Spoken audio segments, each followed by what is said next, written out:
Let's get right over to CBS News Miami's Joan Murray. Joan, if the Trump administration reignites threats to impose a 50% tariff on Canada, what would that mean for South Florida's construction industry? Well, it's going to mean plenty. I talked to two steel importers here in South Florida, and they said definitely the tariffs are going to have an impact. Now, we are in downtown Fort Lauderdale. Behind me, you see another apartment building going up. They say it is especially going to affect the cost of rebar. You know, that's a reinforcing mechanism that goes into all new buildings here in South Florida per the hurricane code. So they tell me that they are bracing in case they see these increases immediately.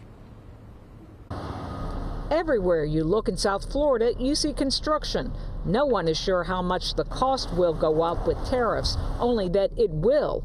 And President Trump's post on social media Tuesday caused even more anxiety for builders when he wrote, "I've instructed my Secretary of Commerce to add an additional 25% tariff to 50% on steel and aluminum." All he's asking for at the end of the day are fair and balanced trade practices, and unfortunately, Canada has not been treating us very fairly at all over the past several decades. The president later pulled back on the 50% threat, but in South Florida, county leaders tell me the 25% tariff will mean construction costs will go up on everything from affordable housing to roads.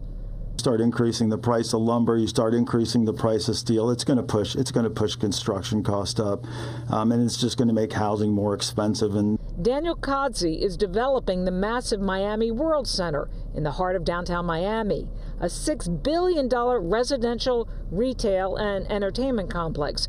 He's hoping the president is using the tariffs to create a negotiation tactic, and the end result won't be as bad. The construction industry, you pre-buy a lot of your materials, so it's not going to affect us immediately. And unless we have suppliers now starting to hedge their costs. But I believe that he knows you can't take 40% of our trade and add significant tariffs on it and not expect there to be inflation and cost. And again, he knows, he's a real estate developer. He knows the cost of construction is significant, and he's not going to want to see that cost go up. He knows that's going to impact the housing market. And the housing market, of course, very important down here. One expert told me that they expect that the 25% tariff will cause the cost of a brand new house here in South Florida to increase by $10,000. So again, everybody is just preparing and waiting to see. Basically, they're taking a wait and see attitude to see how all this tariff threat shakes out. Reporting in Fort Lauderdale, Joan Murray, CBS News Miami.